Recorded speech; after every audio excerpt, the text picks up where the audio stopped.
So good afternoon, everybody. I'm Dr. Vineet Avadhani, an oral and facial maxillary surgeon with Wokhard Hospital, Vashi, where we have a full-fledged maxillofacial unit here. Before I go to the main topic, what I would say is today is indeed a good day. We are celebrating International Good Health Day or International Health Day.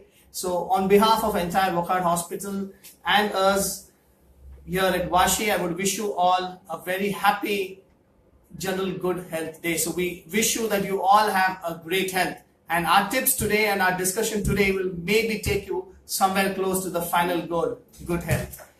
Yeah, so my main topic today is going to be on facial trauma. How do we manage facial trauma and how we can manage that without facial scars? Okay, now you always know that every time you have a fall, you may get a small fracture or a small cut on your face. Now, in India, when you say or when you're angry on someone, the first thing you say is, "Main uska daan tod dunga," because that's the easiest thing to probably break. Yeah. Now, when you break someone's teeth, or in fact, if you have a fall or if you have any kind of injury which involves your face, more than the facial fracture or more than the facial scar, it is the mental trauma or it is the psychological trauma that is associated with it. The reason being, in India, it's and in fact everywhere in the world, your face is largely your perspective, your personality, and everything is connected to your face. Okay, now God forbid you never have an accident, but then accidents are something that are obviously not planned and it happens. And when you have an accident and if you have a facial injury, the first thing that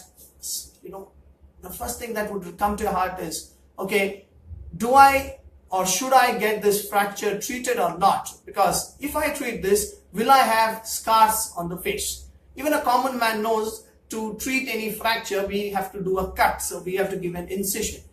And if the face is involved, obviously you know that there will be a mark on the face. But now with the advent of newer technologies, better armamentarium available, better technology, we have been able to manage this more effectively, and that's what we call as management of facial trauma with minimal scar or scarless management. Now the question comes, how do we manage to do it? First thing I would say is, if you have a facial trauma, anytime, do not rush to immediately get it stitched or immediately get it treated. It is not till it's a multi-facial trauma, it's not something that will largely affect you or largely is going to cause a life-threatening problem immediately. Consult a maxillofacial surgeon and he will definitely tell you that he doesn't need to actually immediately operate on you. Okay, why am I saying this? Now, facial injuries typically have bones of the face which are like a multi-structure, which are like interconnected, like a tripod of a camera. So if one leg of it fractures, you may have multiple other legs or multiple other areas that typically get involved. Now, how do we manage to treat this without giving facial scars? Now, that is called as intraoral approach with mini plates. Now, this may sound to be out of the world things, but let me tell it in simple words. We try to fix your jaw, or we maybe try to fix the front of your face, maybe even up here, without doing any cuts on this area. And that's called intraoral approach, wherein we do cuts within the mouth, above your teeth, open up the fracture, put plates that are so small that maybe even smaller than the smallest pen drive on, maybe it's as small as 2 memory cards or 2 SIM cards. It's that small, that thin. They can actually be shoved down into your face, maybe any fracture, most fractures, and we can treat them and then close and stitch the cut that we have given, stitch the incision we have given within this available space. So finally, in 7 days, after the swelling of the face comes down, you are left with no cuts or you're left with no marks on your face as far as these fractures are concerned. Though what I'm saying has its own limitations and has its own shortcomings, everything may not be able to be treated this way, but most of it can be. Now, what is the 3 golden things you need to do if you have an accident? God forbid, but if you have one, do not immediately get it stitched. You can control bleeding. You can go to any center. You can control bleeding. Insist that you're seen by a qualified person who knows the architecture of the face well. 2, wait for the swelling to come down. And then 3, treat it in a way that will finally give you minimal scars. When I say minimal scars, sometimes God has created our face in a beautiful way. He has given us multiple units. He has given us those lines where I can hide my maybe cut. For example, if someone's jaw is fractured here, I can't put a plate, or I can't fix this fracture inside the mouth. I can do it from outside, but we will be able to hide this somewhere here, and when a patient looks straight in normal communication, you hardly know that there's a cut there. Now that's what is called advanced management of facial trauma. What helps us to do this all now? Great CT technology. So we have great diagnostic technology. Almost even any common man will be able to look at his CT scan and say where the fractures are. So it's not going to be a world of surprise once I open. I actually know where the fracture is. That's 1. 2, good technology that's available with us today. We have good lighting systems. We have great surgical equipments, so I can access my area with minimal area. 3, obviously, it's a skill and it's a change in science that has happened over a period of time, which helps us to do all this. Now, what happens if you don't treat facial fractures? Now, at the outset, it normally looks, it's okay. You've not, a fracture may go unnoticed, but no fracture is actually, unnoticed. It may not be noticeable then and there, but as time progresses, the main problem you will face is difficulty in speech, difficulty in talking, difficulty in movements. You will have difficulty even in chewing your food. This is all because of facial fractures that have gone bad. Okay, here at Wockhardt Hospital, Vashi, and I guess at most of the Wockhardt hospitals that we are aware about, have great technology as far as treating maxillofacial injuries are concerned. So next time you have a maxillofacial injury, you know the right place you have to be. Well, I'm not promoting the brand, but what I'm trying to tell you is it's very important to choose the right center and to choose the right place to treat your maxillofacial fractures. Any good center will do this. I'm not trying to say it's only done here, but any good center will. But it is imperial that you take a positive decision. Don't hurry it up. Don't just get it stitched and you feel it's done. You need to be very imperative. Even a smallest stitch, even the smallest kind of interceptive surgery that's done on your face may have long-lasting implications. So that's the most important thing I want to say. And now I'm open to any questions that you have. I'm already seeing some questions that I can see here. Okay, I guess we have some questions here. Okay, the first question I almost missed the first question. Okay, the first question is, does every fracture needs to be treated? Now that's a very good question. Does every fracture needs to be treated? Well, it's very difficult for me to answer this in one line. No, every fracture may not require treatment. What we call as the undisplaced or fractures that are not moved away from each other. So let us say you can take an example of small pen. If just a crack, you probably don't need to fix it. But if it's a crack that has moved and has made this pen into 2 pieces or made your bones into 2 pieces, yeah, then you definitely have to treat it. Yeah, definitely. Okay, the next question I see here is, okay, I get this. Can I ask some questions even on other related issues of maxillofacial surgery? Yeah, you can definitely. You can go ahead and ask those. I'm fine with it. Okay, so, okay, this is a little different question. What is the effect of tobacco in, okay, what's the effect of tobacco? Yeah, that's a good question. What's the effect of tobacco in your oral cavity? It's proven fact that tobacco is one of the causes of oral cancer. So apart from oral cancer, you can even get other, pre-cancerous lesions, pre-cancerous conditions. So tobacco is not the right thing in any form. In fact, gutkha, tobacco are substances that are known to cause oral cancer. That's it. Okay. how can I get my facial fracture treated with plates without scars? Yeah, now coming back to that, how can I treat? Yes, as I told earlier, better surgical techniques are today available, by which I don't need to make any cuts on someone's face. We can do it within the oral cavity, avoiding any kind of scars. Okay, I guess it's from the same person. How soon can you get the plates out? Well, today, my colleagues here at Wokhard Hospital will agree that most of the plates we put is something called as mini plates. They are titanium, and typically they can stay there for a long time. Doesn't doesn't need removal immediately, or doesn't need removal in fact for a long time, till otherwise it gets infected or there's some other indication. So your titanium plates can actually remove there, no problem. Okay, so next question was, if I treat my facial fracture and I still get a scar, what do I do?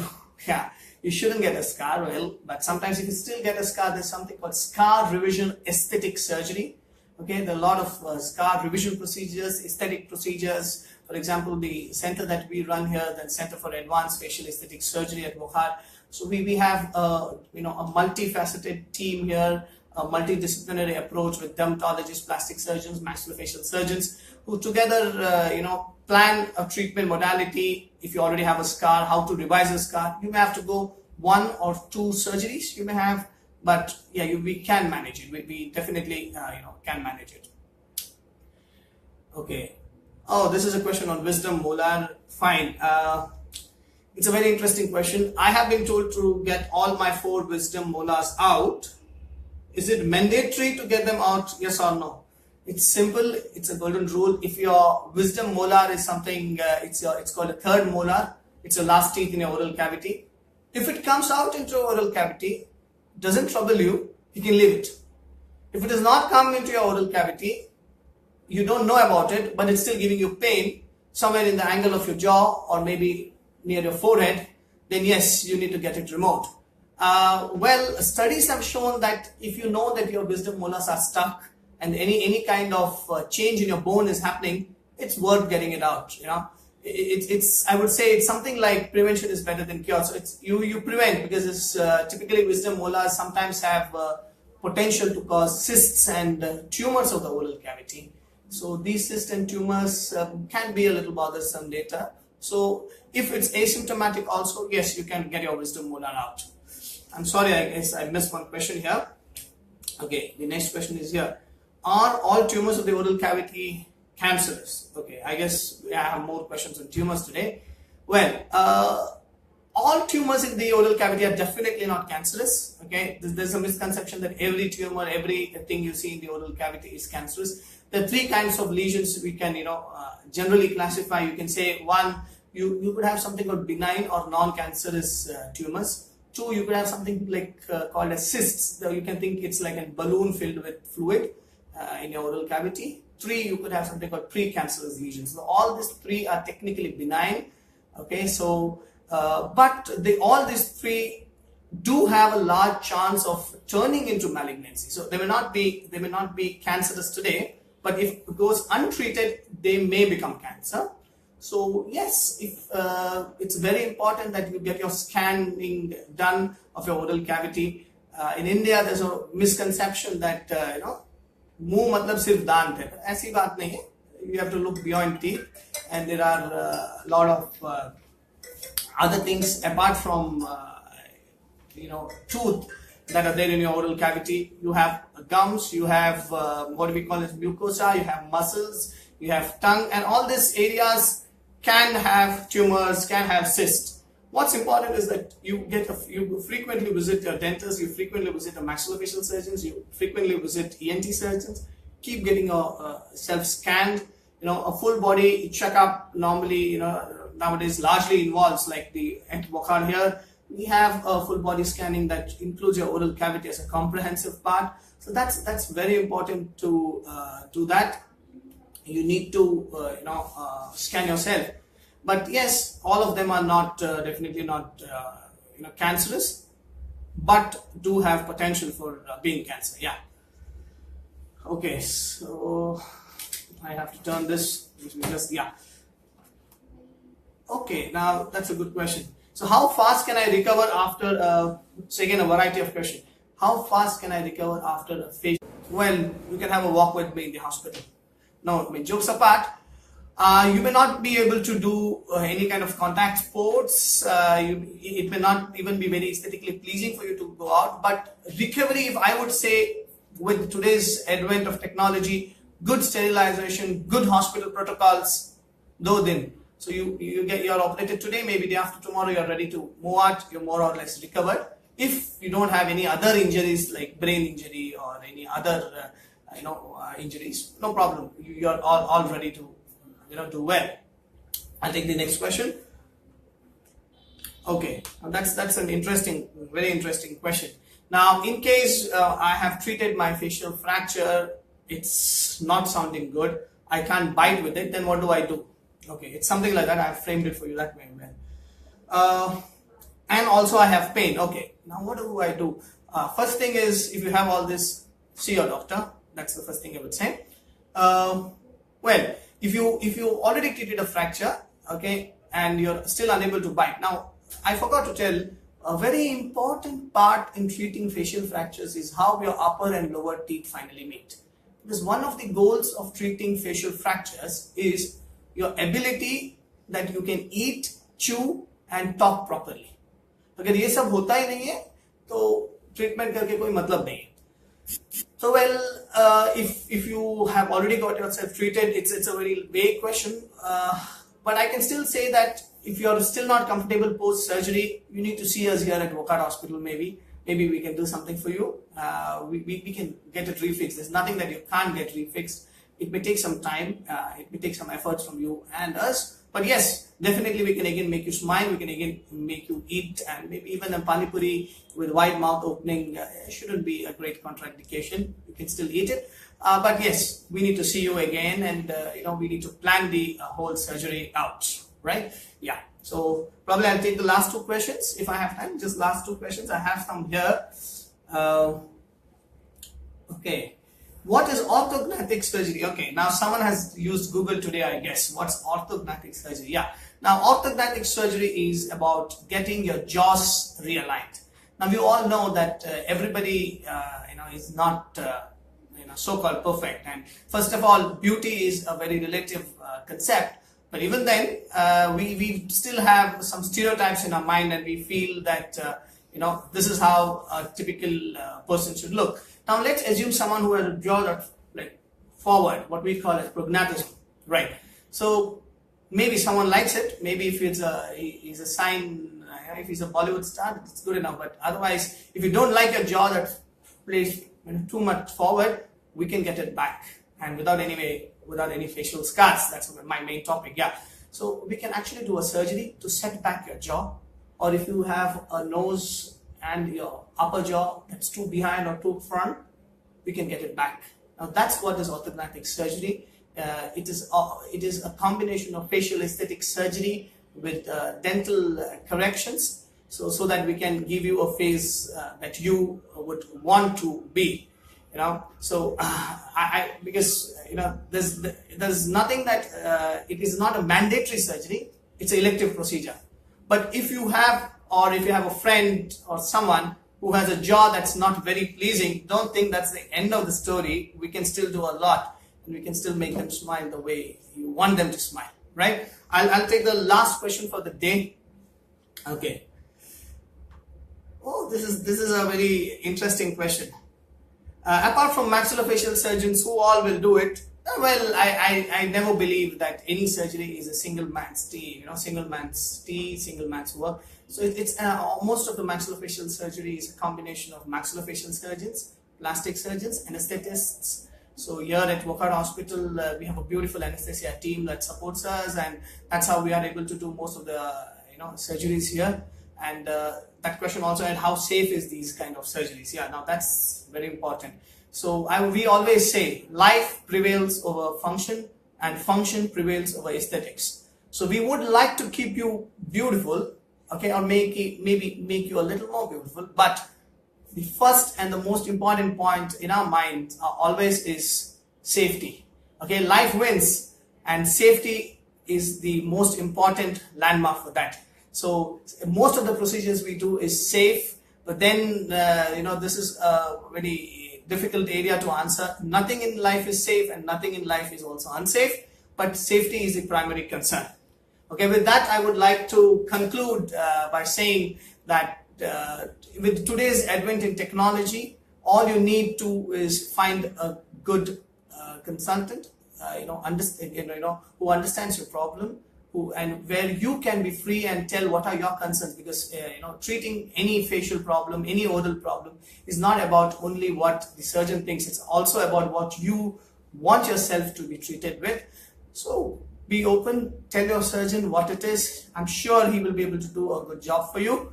And I would like to quote a very, very senior, international renowned maxillofacial surgeon. He says that beauty lies in the eye of the beholder, but its final destiny probably lies in the hands of the surgeon. Thank you for listening, and I would also again thank you.